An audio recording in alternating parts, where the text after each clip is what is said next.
这是一个全自动的给袋式的自动包装机，整台设备全部采用凸轮连杆传动啊，全都是凸轮连杆。那么今天呢，给大家分享啊这款机构当中的这个大转盘啊，这个大转盘干嘛用的？这个大转盘上面呢有很多的手爪，这个手爪呢就去抓取咱们的包装袋，抓取之后呢，哎，咱们旋转之后呢，哎，它每到一个工位停一下，停一下，停一下，停一下，停一下，然后再转过来，是这样一个使用要求。但是对于该机构而言呢，现在有一个比较难解决的问题，什么问题呢？那你想啊，我抓住这个包装袋的时候，对不对？现在没打开，没打开的话，你从俯视看，它是一条线，对吧？它的宽度是这么宽。那么当你用两个吸盘这样从两侧啊去吸住这个袋子的两侧，然后一打开之后，它就变成这个形状了，对吧？它大概就这个形状。那变成这个形状以后，你发现什么？它的宽度肯定是要怎么样变小的，对吧？就本来它是直线，你现在给它变弯了，那它肯定说这宽度上要变小啊，对不对？之前是这么大，对吧？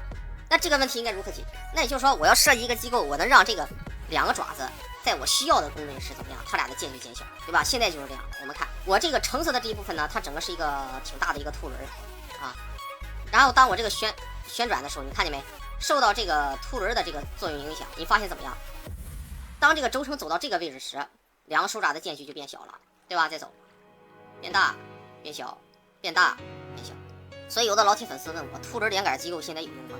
你没用到的时候，那就都没用。就像考试一样，那真正能考高分的人，他不会把这个希望寄托在我没做过的题啊，他正好没考。至少对于我这个从业者而言，我觉得啊，多会一些肯定是有好处的啊。